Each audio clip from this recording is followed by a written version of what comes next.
Good afternoon and warmly welcome to this webinar about monopsony in labor markets. My name is Daniel Lind and I work as a research director at a trade union-related think tank called Arenagruppen. And in that position, I'm responsible for a 5-year project on productivity and labor markets, financed by the 5 unions within Swedish industry. Our main guest today is Andrea Bassanini, who is a labor market researcher and the editor of OECD's Employment Outlook. With us today, we also have Fredrik Söderqvist, who works as an economist at the Swedish Trade Union Confederation, LO, and he's about to finish his PhD on questions related to monopsony labor markets. The setup today is that Mr. Bassanini gives a presentation for 30 minutes or so, then Fredrik starts with some first remarks, and then we open up for a discussion among the 3 of us. We will also bring up questions from you, the viewers. If you state short and sharp questions in the chat, we will bring them up later on. All in all, we have 60 minutes at our disposal. And having said all this, Andrea, the floor is yours. Thank you so much, Daniel. So thanks so much for having me. I'm trying to share my screen. Let's see if we manage to do it correctly. Yeah, we are. Do you see my screen? That's perfect. Perfect.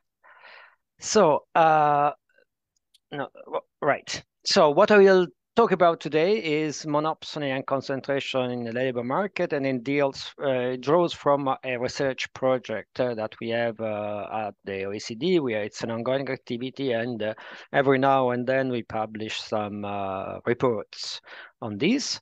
So first of all, because the concept is somewhat different from what we usually, people of my generation have studied in economics courses, it's probably important that we clarify some concepts and be clear what we mean with monopsony or monopsonistic competition. So monopsonistic competition means that designate a situation where employers can unilaterally set wages and working conditions in a way that in a kind of disregards of the market situation around them. So, for example, this could be a situation, imagine when you have a number of firms dispersed on a territory, and each firm can independently somewhat consider the wage they will offer to their employee without risking losing their employees.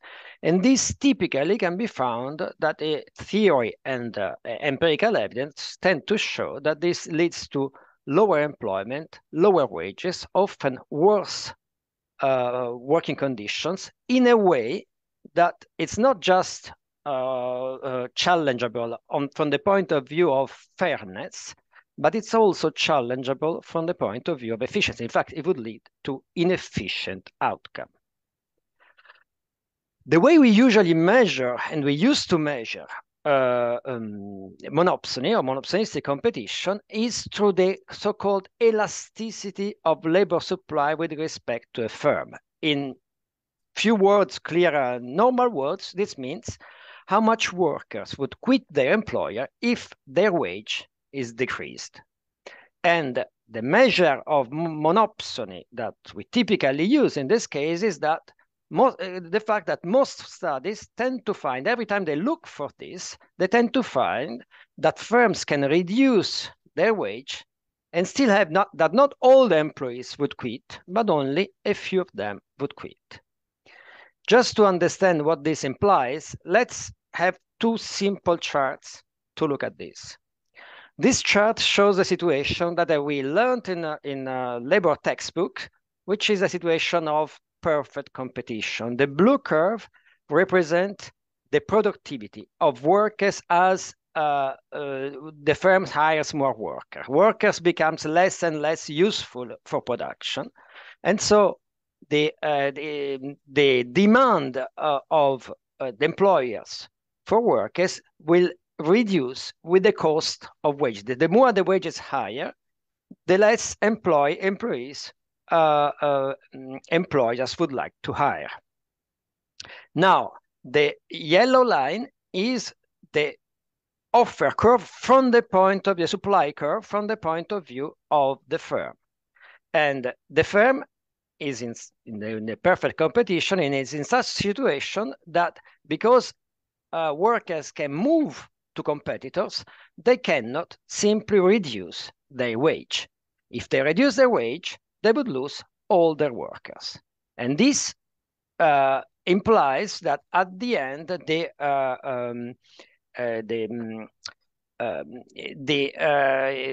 market would reach the maximum efficiency where demand equals supply. Now, what happens in the case of monopsony, of monopolistic competition, is that the world is not as simple as we depicted in the previous figure. That is, imagine a situation where you have a rural market and there are firms dispersed, as we said before, on the territory. Then there are workers that live in different locations. Certain are closer to one firm, certain are farther away from that firm. And for each worker, there is a firm that is closer than the others. So if the firm reduces the wage, what happens is that the workers that are further away may quit, but those that are closer, well, they may prefer to remain even with a lower wage because it's too costly to move to a distant firm. This implies that not all of them would move, and so from the point of view of the firm, the labor supply curve is upward sloped. But this can be shown, and it's easy to show, that given that the firm cannot differentiate the wage for each worker, that each time the firm adds an additional marginal worker, so raise the wage a little bit to attract an additional marginal worker, well, the overall cost for the firm would increase, and would increase much faster because it has to raise also the wage of all the other workers. The result is that at that point, the firm would, the labor demand of the firm will be smaller, and they will pay a lower wage because they would be happy to reduce the number of people they hire and keep a smaller size of employment with a lower wage. So essentially, the equilibrium is done when we cross the red curve, which is the marginal increase in the labor cost due to hiring new workers. But the wage that is imposed at that time is the one that we see in correspondence of that point in the yellow curve. So in practice, to close with this, what we find is that the result is that wages are lower and employment is lower, and we don't have working condition in this chart, but also working conditions could be worse. Now, essentially, finding monopsony so means measuring the slope of this yellow curve. And this is what we used to do in the past. The problem is that the kind of data that are necessary to measure this are very demanding, and it's extremely difficult to measure this, to estimate this from an econometric point of view. And the result is that we had only results spotted around for very specific situations and markets. What happened in recent time is that administrative data started becoming available with large data covering full workers, all the work, the population of workers, the population of firms, the location of workers and firms, and the type of jobs of workers and firms. This allowed to measure the concentration of the labor market, that is, how many employers exist in and how close they are in a specific local labor market. Why is this important? Because, of course, labor market concentration can be seen as one of the main determinants of monopsony. And the intuition is simple, because if there are few employers around, the example of the rural market we had before, then it will be very difficult for a worker saying, well, dear employer, if you pay me less, I go to work for the competitor.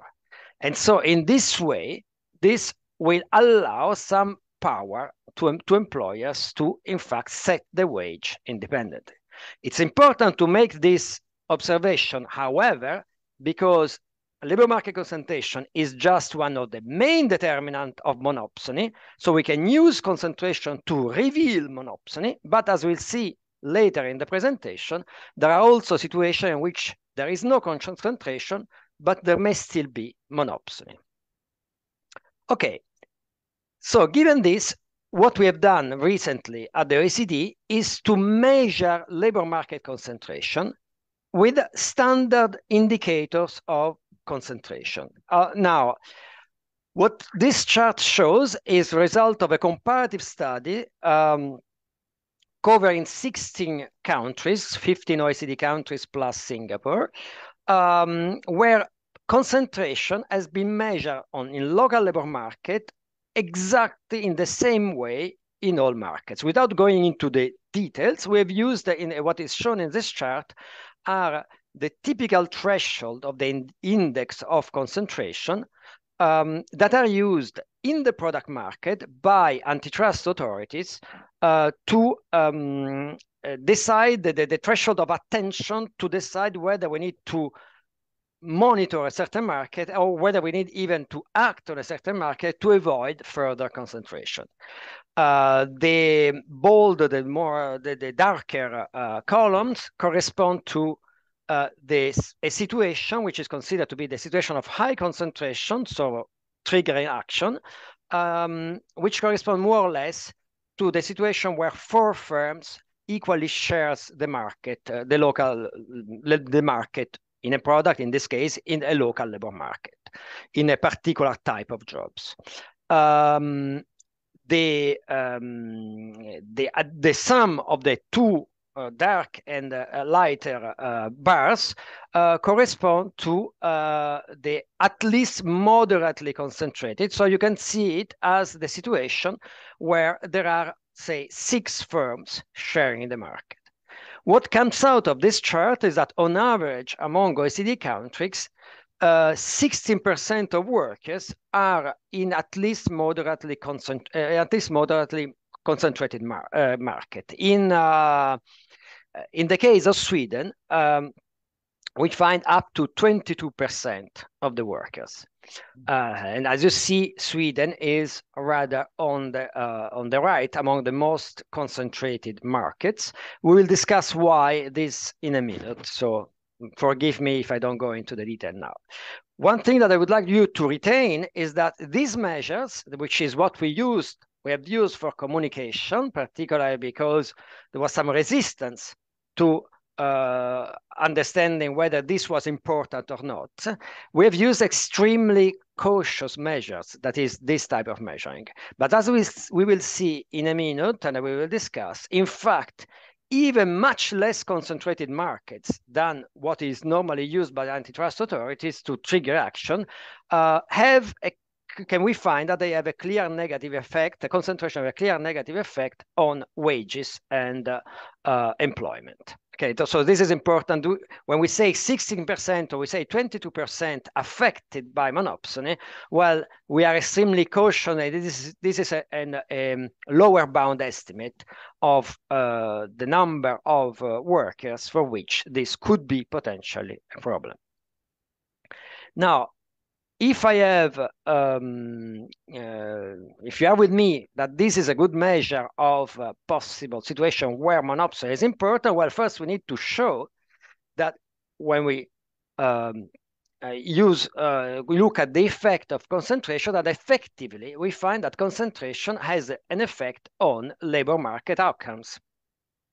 In this chart, what is shown, the diamonds in particular, forget about the other indicators, but the diamonds represent the point estimates of a study that we have done across certain 4 European countries.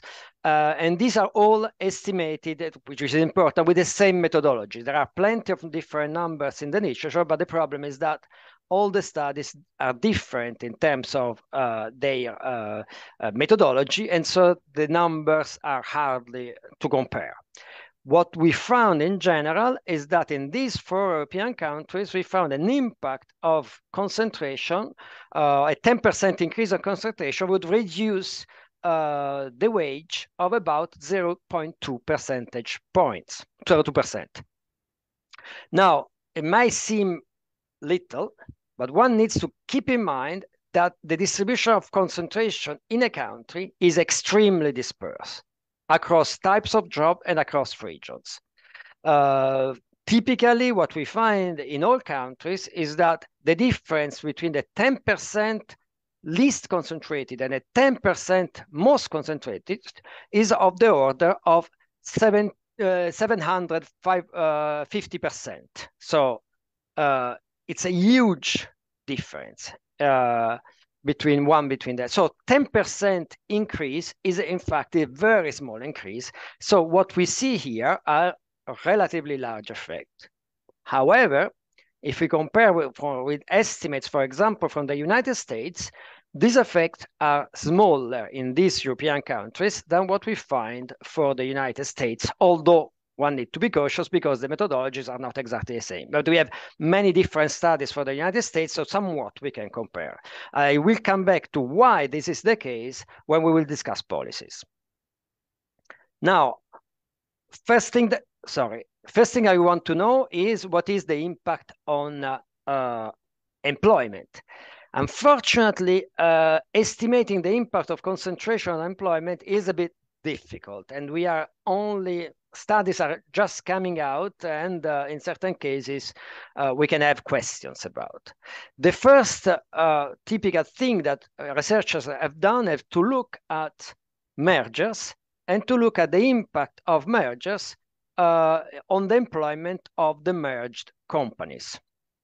Now, of course, typically what we used to find is a negative impact on employment, but this is perhaps not the best way to look at it, because it's relatively normal to expect that when 2 firms merge, well, they will eliminate duplications. And so it's kind of normal to expect that employment would be reduced. This doesn't mean that there is monopsony. So what we are interested in is more studies at the market level. And I'm aware of only 2 studies that have looked at it, more or less with the same types of specification that we have looked for wages, but they find an extremely large effect. So again, a 10% increase in concentration would result in a fall in employment comprised between 1.6% or 3.2%. So much, much larger than the 0.2% that we measured for wages.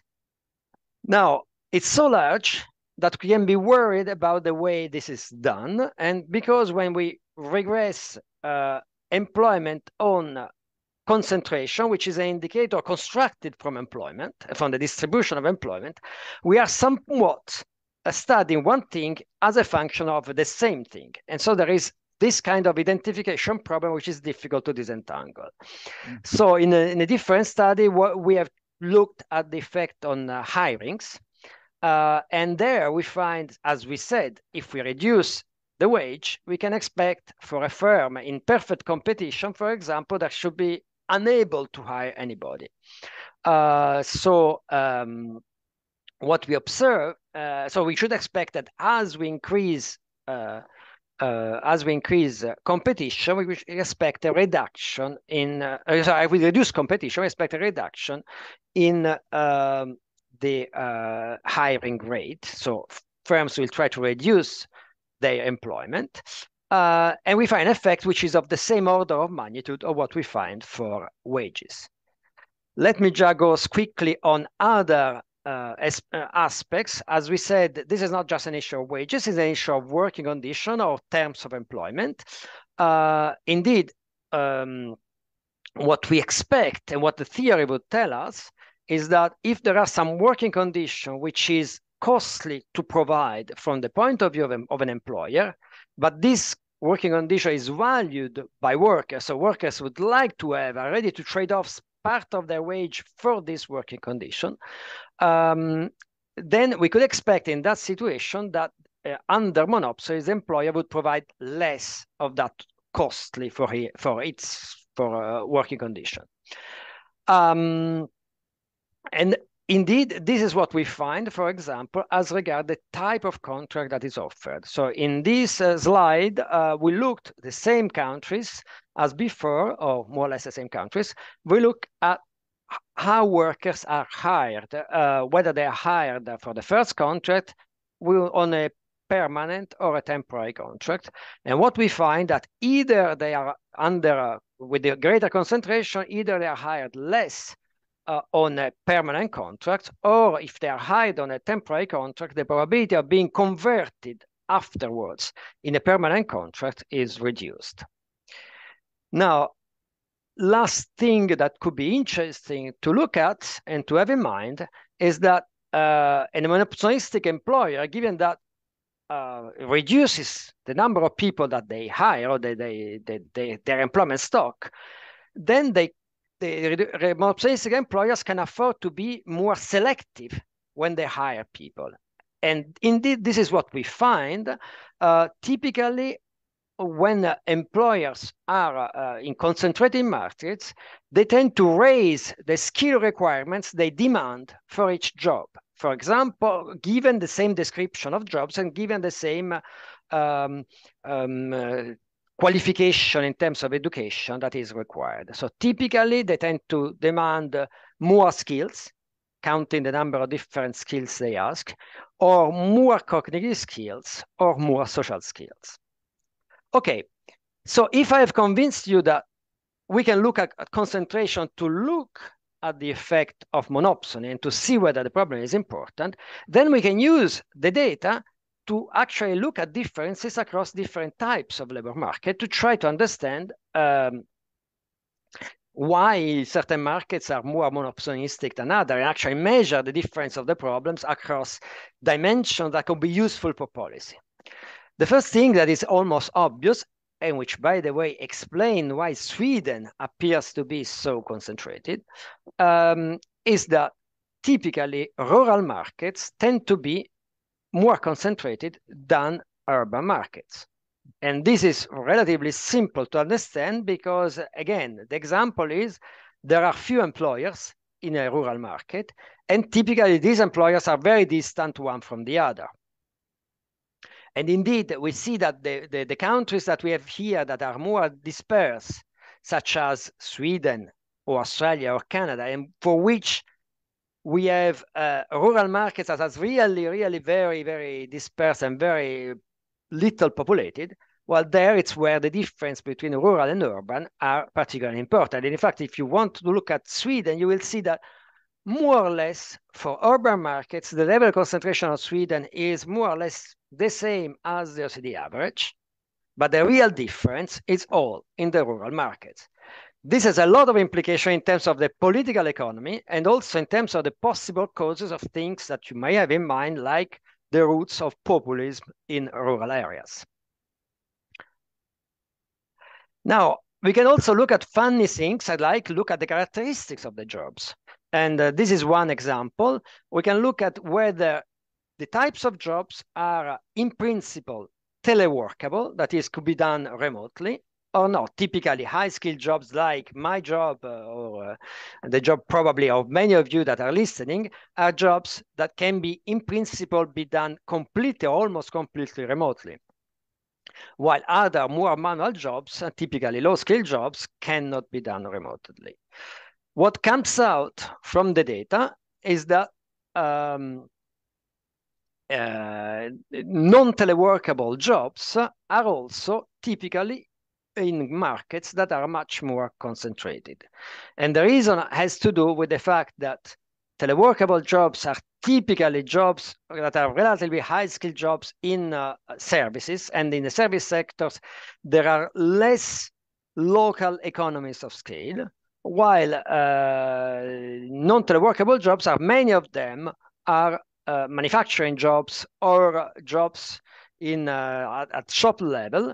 And in this case, there are a lot of economies of scale, and so tend to be located in very specific locations. And so this tend to have also relative few number of local actors in this situation. Okay, I think it's 5 minutes left. Oof, now I need to rush. So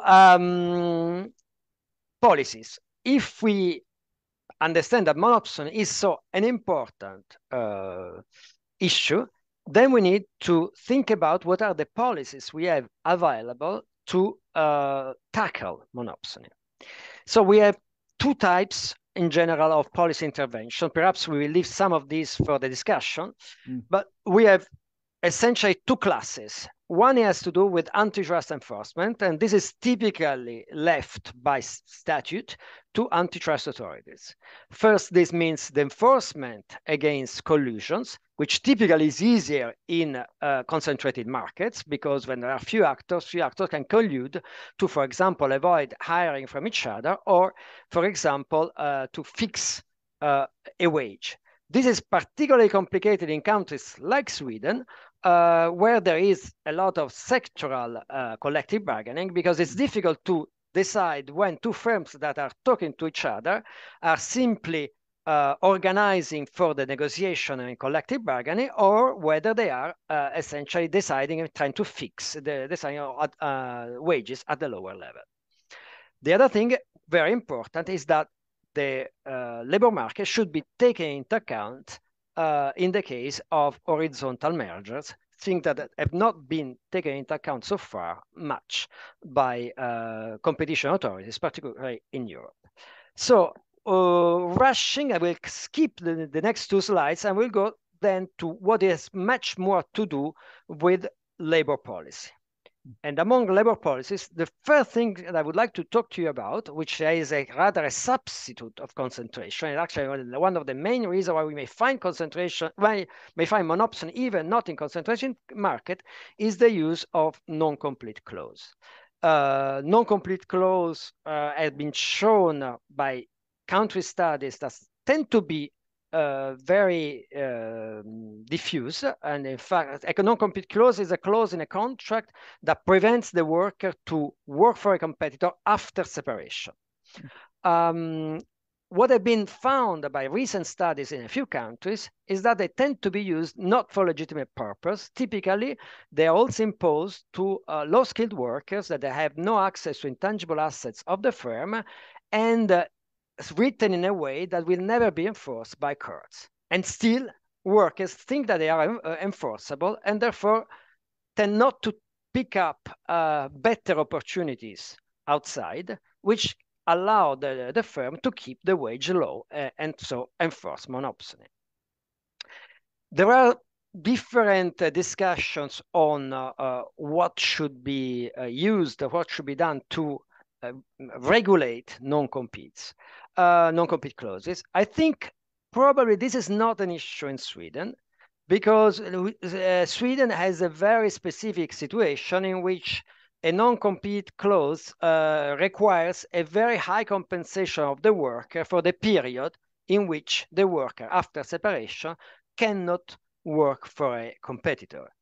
And we suspect, although we have no evaluation of this, that this is a clause that should, in a sense, being very costly for the firm, should reduce the use of this for, the use of this as a way to reduce competition should rather be used simply to protect the secrets of the firm.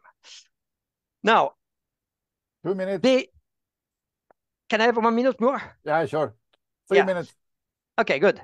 So the master policy, and again, you are not, it's not bad for Sweden, is collective bargaining. So why collective bargaining is important? Because if there are strong unions, unions can work as a countervailing power from respect to employers. And theory typically says that if we are in a situation of bilateral monopolies, so to simplify, imagine that you have one employer against one union. And so it's just a one-to-one relationship. One is a provider of labor, and the other one is in demand of labor. Well, in that case, it's a typical situation where theory tells us that everything could happen, but in practice, one of the possible outcomes is that the two actors manage in their negotiation to arrive to a situation that mimics what would have been obtained in the efficient competitive equilibrium. So in practice, what we say in that case, we are in a situation of efficient bargaining. And there is evidence in the literature, even from the 1980s, that bilateral monopolies in the labor market provides an efficient result. Moreover, we have recent studies using concentration that shows that the effect of concentration of wages, so this elasticity that we used to look at, the elasticity of when I increase 10% concentration, what is the effect on wages? This effect is smaller when there is greater coverage of collective bargaining, and in particular, when there is greater coverage of sectoral collective bargaining. So like what you have in Sweden. In particular, if we, one study we've done is looking at the effect within Germany and within Portugal of workers covered by sector or not covered by sector, or by firms only without being sectoral collective bargaining. And in fact, the results suggest that the action comes from sectoral collective bargaining. One important thing is that when we look at long time series and we look at broad picture, what we observe is that indeed concentration has not increased over time, but the sensitivity of the wage to concentration has increased over time. And this has to do across countries to the reduction of collective bargaining coverage. So the clear policy is that it is important, and this is a big change from what even the OECD used to say at the end of the 1990s. It's really important to revamp collective bargaining. And this is particularly important in order to facilitate, instead of then obstaculate collective bargaining, to facilitate that the parties can bargain over the wage, in particular if this is collective bargaining. I think I can stop here. I had something on the minimum wage, but this is not really an issue for Sweden. So I think we can keep it for a discussion later, and I will stop here. So many thanks for this, Andrea. It was very, very clear presentation. Before I leave the floor to Fredrik, I just want to ask you one question, and it is, when I read this literature on monopsony, my feeling is that the research interest has really grown over the last 2 decades or so. Do you agree on that? More stronger interest in labor market monopsony? Yes, I agree. And I think we can explain it relatively simply. I think from the point of view of the researcher, one of the big change have been data. So before, it used to be extremely difficult to measure something. And before, we didn't have data to measure really concentration in a meaningful way. So the monopsony model was considered a little bit like, an exotic, poorly theoretical model that you have in mind. And what we discover now is that, every time you look for monopsony, we find it almost. So we used to think that the monopsony model was exception, and the perfect competition was what would best describe the function of the labor market. Now we realize that monopsony is the rule and perfect competition is really an exception. So we need to change completely our framework, and this now changes and puts us on, all policies work differently now. And we are just starting to look at it and try to understand how this works differently. Oh, okay. Thank you. Fredrik, the floor is yours. Thank you. So I will try and share my slides too. There we go. That should do it. It looks okay, I suppose. Yep. So thank you so much for a very interesting presentation, Andrea. And I would like to thank Daniel for asking that first question as well, because as you said, the interest in monopsony in academia has been growing for the past decade or two. However, the policy impact is perhaps something that is not so apparent, I'd say. Like if I mention monopsony at the Swedish government houses, I'm not sure a lot of people would know what I'm talking about. They think I'm pronouncing monopoly wrong, I'm sure. So, and a bit of background here. I've been working 12 years as a labor economist with Swedish union movement. When I started this job, there was, from the employer side and their finance think tanks and research institutes, there was often this mantra saying, well, the OECD says that, employment protection is blah, blah, blah bad. Implicitly in this is this old economic thinking that unions are efficiency, like gravel in the efficiency machinery in labor markets. Unions would raise wages above market clearing levels, reduce employment. And with monopsony research, we know that perhaps unions can raise wages together with employers to efficiency levels. That wouldn't happen.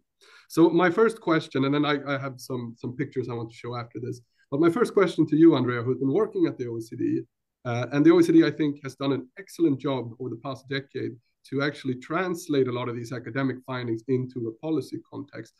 What has that been like? And particularly doing it in the Employment Outlook, which is a super interesting product that comes every year. Shall I respond now? Yeah, please do it. Okay, so it's true that the interest is growing when we don't see, in certain countries, we don't see so much policy impact. Now, sometimes it's to do with, it's very difficult. We need to do a lot of pedagogy. But I mean, because even the actors should actually jump on it. I'm thinking about trade unions, for example, from my home country. They are not doing that too much because sometimes they do not really. We have all studied in a period where these models were not studied, so we are accustomed to think about a different thing. So we need a new generation because now it's regularly taught in coursework in economics.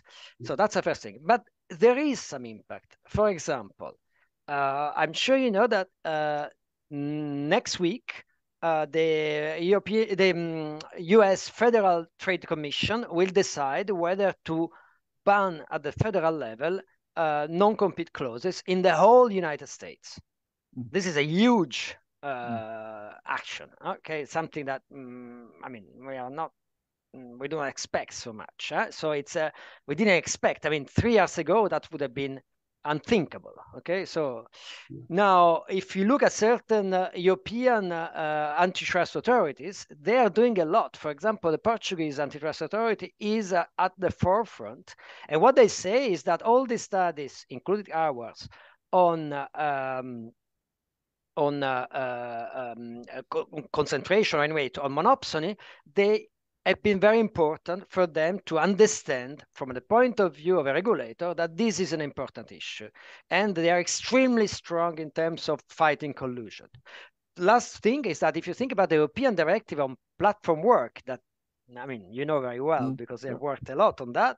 Well, there is the possibility for platform workers to organize in a trade union and bargain that in principle, until 3-4 years ago was considered to be a breach of competition policy and forming a cartel because platform workers are not employees.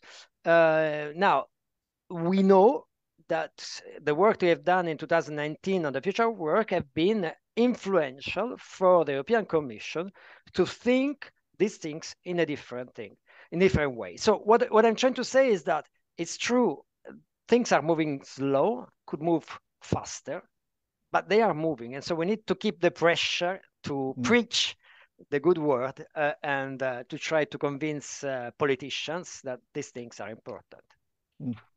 Thanks. Fredrik. Yeah, so the second part of my question is actually, I'm going to show some data from an upcoming paper that I've written with my supervisor, Johan Eklund. And it's partially to illustrate some of your really interesting slides. And I thank you for giving such a good introduction to, the fact that maybe, measuring quid elasticities creates difficulties in actually measuring monopsony because it becomes so specific to a firm or a setting. And then again, lifting the utility of using concentration studies. But what I want to focus on a little bit with concentration is that it's, you might agree with me here, Andrea, but measuring monopsony, it's still something that we're trying out. There's no super established way to do everything. We're testing things. So I'm going to present some results, first some descriptive, and then have some analytical results that I think are important when we think about concentration. And I will, to give a hint of what I will come to is a question saying, is high concentration always bad? Because sometimes more concentrated markets can have big employers, and big employers aren't always, it can sometimes be a better situation than having a lot of small employers. But we will get to that. So first picture I want to show is a map of Sweden. So you mentioned there's a lot of rural concentration in Sweden is spread to the more rural areas. So if you look at this map, you see that in the big metropolitan regions of Sweden, see if I can get my laser pen. So Stockholm, Gothenburg, and Malmö, mean concentration is close to 0.1. So it's really, really low. So for the reader or for the listener, if concentration is 1 in this measure, it means there's a single employer. If it's closer to 0, it means that it's a lot of employers there. So good competition. And you can, for example, look at Överkalix up here in northern Sweden. There's, close to 0.6. That means that there's less than 2 employers on average in that labor market. So it's a very concentrated, but also very rural labor market. So that's first. The other one is one thing that we can talk about, and I won't go into much, but it matters what you measure when you measure concentration. So I think Andrea's comparative studies, they use concentration in vacancies. So looking at what jobs are posted on different labor markets. In my study, we look at concentration on hires. So that means that they are vacancies that are eventually filled by someone moving jobs. So it's a job moving type of paper. So what we find then, comparing on the left here, Andrea's chart, you see that about, what was it in Sweden, 23%? 22. Yeah. On the right-hand side, you see here, when you use my method, you actually have a lot more moderately concentrated labor markets than you have the more highly ones. And I think that is, first, it's an effect of using vacancies, hires instead of vacancies. So I think the Swedish Confederation of Enterprise, our beloved counterparty in collective bargaining, they say that about 25% of all recruitments in Sweden fail. And that means that vacancies will never be filled. So they're never a realistic outside option in that relevant labor market. But on the other hand, I use a different occupational definition. So it can differ up and down, but it tells about the same picture, but there is a difference how you measure concentration. And I think that also has an impact to the wage bargain and the strength of the outside options is what we are looking at in these studies. Another thing that the recent literature doesn't address is that, so I have a background in competition economics before I started in the labor movement. And one thing that we always argued about when it came to merger cases was, are we defining this market properly? So when you look at a concentration measure in a single occupation, so say doctors, that can be a good measure of competition. But if you're looking at, see, there's only one employer for a doctor and there's only one employer for a computer specialist, programmer, the programmer might have a whole bunch of occupations that are related to that. So it means in that case, concentration doesn't really matter, because if the employer tries to exploit the fact that there's few outside options, the worker can simply switch to other occupations. And as we see also in this chart that I've thrown up, that is not super clear maybe, but what we have is we have a white collar and blue collar occupations. Blue collars are red, which makes sense in Swedish because they are arbetare and they are part of the red unions, and the white collar workers are more blue unions, but let's leave that there. But what this figure shows on the left is that those that change occupations, meaning they have a pretty good job ladder to some degree, what are the wage increases of people who have changed occupations in a year on the y-axis? And on the x-axis, we have the probability of someone changing occupations in a year in a defined occupation. So what we also see is that not just concentration, but also the quality of the job ladder locally matters to the wage impact, to the wage bargain. So that is something that we also need to keep in mind when we use these kind of models, that we have to think about, high concentration number isn't always telling us that competition is bad in this market. And then finally, and I hinted at it here because I've separated blue collar and white collar occupations. And the reason for that is that different skill levels, but also in the Swedish context where it becomes kind of difficult to measure these things, is that white collar and blue collar unions have very different types of wage setting procedures in their collective agreements. So blue collar unions tend to have quite collectivistic wage setting, whereas the white collars tend to have more individual bargaining. And that matters when we look at the impact on wages from concentration. Yeah, I've added it here. So what I find, don't look at that regression table. I just there for my own sake. But one thing that I find is that when you regress blue-collar occupations separately and white-collar occupations separately, is that, so first of all, we find on average, concentration has a modest effect on wages in Sweden compared to other countries. It's negative, but it's still modest. If you look at white-collar workers, they have a much more negative penalty from having fewer employers. But when you look to blue-collar occupations, it's actually positive. So what does that mean? It means that if you have fewer employers, you will have a higher wage compared to if you have more. And this is when we get to the next thing I would like you to reflect on, Andrea, which has policy implications, I would say. But my feeling is that, so one thing that's happened, and there's a separate literature that I want to connect here. There's a big literature on domestic outsourcing and the fisherization of labor markets, to use David Whale's definition, which the readers might not know what it is. But what it essentially means is since the 1980s, employers have increasingly focused on core competencies, and they have put out tasks to service sector industries. And that seems to have a very negative impact on blue-collar jobs. So there's like, for blue-collar workers, it seems that concentration can be positive for the wage bargain, but for white-collar workers, it's not. And this leaves us in a bit of a tricky situation. What is the optimal policy in that case? So from that, and I have a picture here of what is supposed to be some kind of bicycle courier. So the platform economy is an excellent example of this. You have 4 or 5 platform firms that enter a market. You think that, oh, we've added 5 more employers, concentration reduces, but wages are stagnant or going down in that industry because, I don't know, it seems like the competition works in a different dimension. So the fact that there is horizontal competition doesn't make up for the fact that it might be skewnesses in vertical competition. So I would like to talk to you about, is big always bad when it comes to this? Or in another word, then, is concentration always negative to the wage bar? Thank you. Thank you, Fredrik. Andrea, do you have any first comments on that? Yes, if I can. So I think we are more in agreement than we look like, but we need to clarify the things. I didn't want to say that big is bad. Okay, let's be clear. We know that big goes together with productivity. Yeah. And in fact, I mean, we couldn't discuss, but all the estimates that I've shown you control for productivity. So control for productivity, control for product market concentration. So it's really the effect of labor market concentration. Now, what I would like to, and it's not surprising that what you find, you said you find that big is good for blue-collar workers. But this is specific to the context of Sweden. And what I would like to say, why? Because you have strong collective bargaining. Yeah. So what you need, it's true, big could be good, but only if there is countervailing power.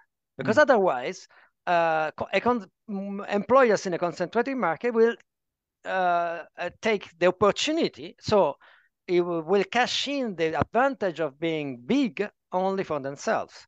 Yeah. While if there is a strong countervailing power, what we know is that then there will be a divisions of rents, and so part of the gain will be distributed to workers because there is this gain. So they will behave as a poor rent sharing behavior. And the fact that you find, by contrast, a different result for white collar, that in principle one could say it's surprising because typically white collar, higher skilled workers has individually more bargaining power. But at the end is if there is a lot of individual bargaining, well, individual bargaining is typically much more difficult for workers. So domestic outsourcing, I think we should be seen exactly in the same way. That the big thing of domestic outsourcing is that this breaks, in a sense, the capacity, at least for certain categories, of trade union to, particularly also in sectoral collective bargaining, to really defend those workers that are taken away from, let's say, one sector to another sector or something like that. So what is the optimal policy? I mean, the optimal policy is not one single policy, it's a mix of policies.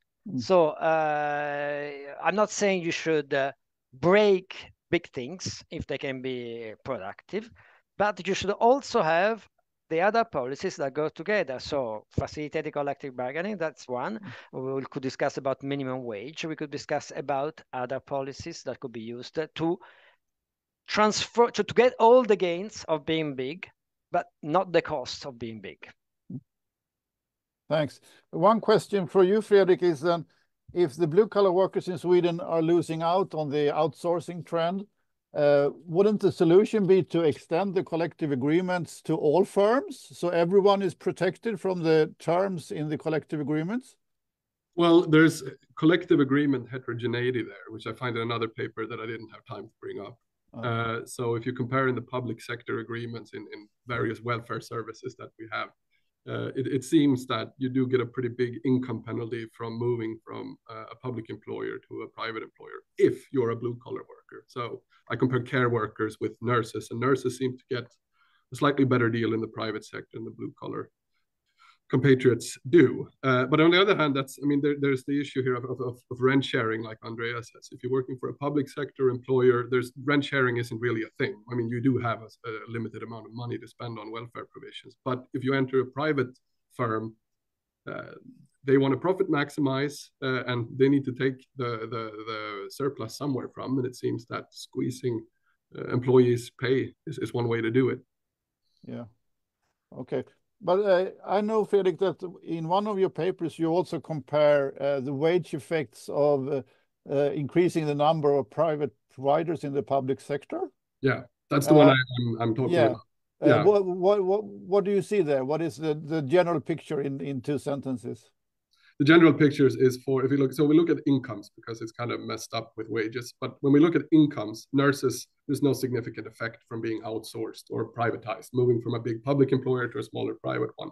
However, if we look at the blue-collar workers, they receive about a 10 to 12% income penalty from being part of a privatization process.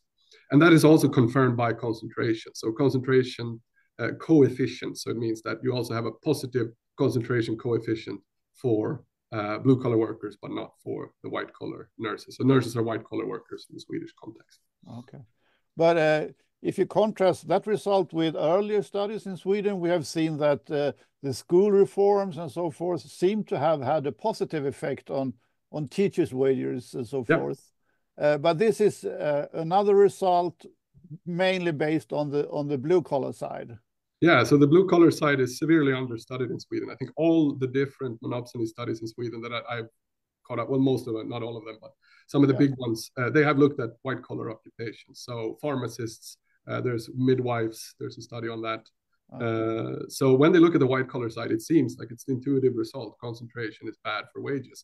But no one has looked at these blue-collar groups, which are actually larger when it comes to employment size. Okay.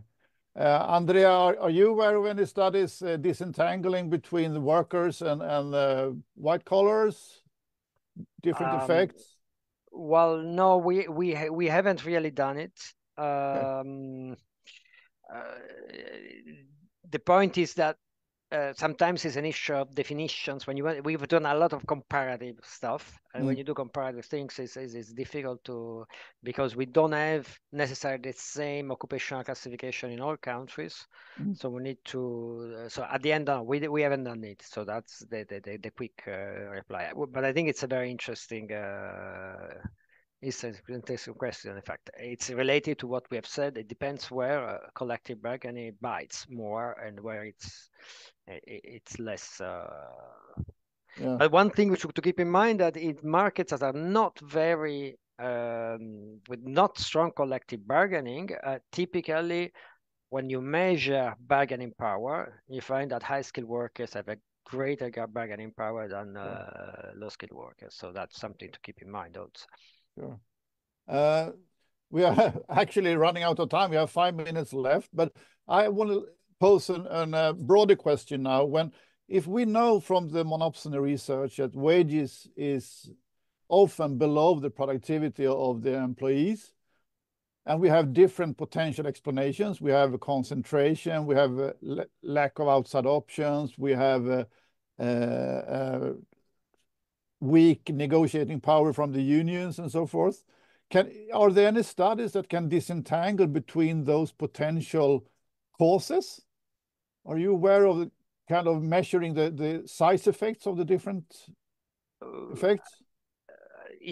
To some extent, I think we are talking about a little bit, let's say, a little bit the same thing, in the sense, when we say the market is concentrated, then this generates low outside options. Yes. Okay, so that's so in the mechanism, the channel is that. Yeah. Second, what we've measured is within that the gradient of the effect of monopsony in terms of the extent of collective bargaining. As other studies have looked at that in terms of minimum wages in other countries where this makes more sense. And in all these cases, we find that, as we expect from theory, this effect of collective bargaining. So in practice and this is kind of the reply that, in a sense, I think make the synthesis of what found by Frederick and what we discussed before, is in a country like Sweden, where particularly for blue-collar workers, collective bargaining is very widespread and it's strong. Well, what you expect is that you can exploit big, because a concentrated market at that point, if it's well-functioning collective bargaining, then it's not a problem. But in the United States, a concentrated labor market can result in a poor disaster for workers, let's say this way, and also in an inefficient labor market, because firms will produce less. Fredrik, do you have any comments on that? You're muted. Yeah, we cannot hear you. Maybe we should open for questions. Yeah, we don't have any questions because you are talking so interestingly, so they don't have time to ask questions to viewers. But then I have a question for you, Fredrik, then. As I know, you have been into the Swedish literature on this. As I see it, Sweden is lagging behind if you compare to Norway and other countries, Germany and so forth. Do you agree on that? And why then is it the case? Well, maybe one explanation, if you look in Sweden, I mean, a lot of labor economists are hired by research institutes or research institutes that are financed by the employers. If I was an employer association, I wouldn't be thrilled if someone looked into this, because it's not fitting the narrative, so to speak. Maybe that is one explanation. Another one, I don't know. I think it is generally that our whole industrial relations system is understudied in economics. Like, there's really little interest to study industrial economics in Sweden. And I think one reason for that is just simply practical. Swedish economists want to work on administrative data, and there's no way for us to connect collective bargaining coverage with the highly detailed data that we have there. So there might be one explanation, that there's simply you have this really, really good data, and if you want to study collective bargaining, you have to put on like training wheels on a Ferrari, because the data is so aggregated when it comes to collective bargaining coverage and union density. So maybe that is one related, but I do know that there's a lot of people around my age who are really interested in this. So it's something that is generating interest. The research that's been published so far, although it's scant, there's a lot of it in the pipeline, and the recent research is good, except for mine maybe. But so I don't have a good answer to that, honestly. But do you have any self-reflection on the trade union movement? Because this is very much a trade union movement topic, minimum wages, wages below productivity. Yeah.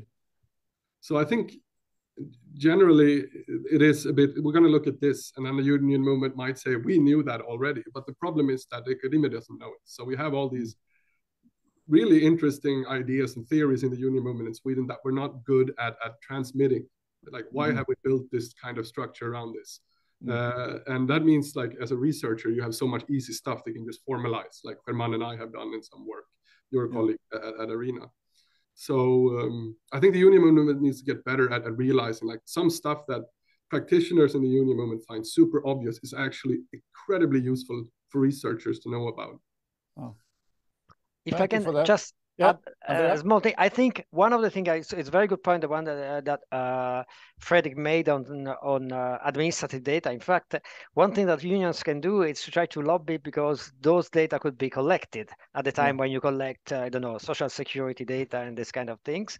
It's feasible when it has to do with taxes that are paid on labor. This is very important because you need to have professional economists even beyond us. I mean, academic economists interested in doing that, because things now with this type of data are getting so complicated that sometimes trade unions don't have the resources to in the past, it was possible to do a relatively quick analysis on relatively aggregated data, and that's what would work. The cost of this work could be enormous for a single trade union to have trained economists, microeconomists at that level to do this kind of work. And this is the complication, probably. Yeah, true. We are running out of time now, and I wonder, Fredrik, do you have any final word? And Andrea, do you have any final word before we close down? I will. I'm fine. I think I've said quite enough. I want to hear Andrea. Okay, Andrea, your last word. Well, my last word is that, well, I think we need to study more this, because as I said before, this is becoming the rule of the labor market and not the exception. And there are plenty of things we still don't know. But so the kind of policy conclusions that we used to have in the past, we should challenge them. We cannot be sure that all of them are still valid. So we need to work. Thank you for that, Fredrik and Andrea. And with this, we close down this seminar, and we thank the viewers for taking their time. Thank you for today. Bye-bye. Okay, bye.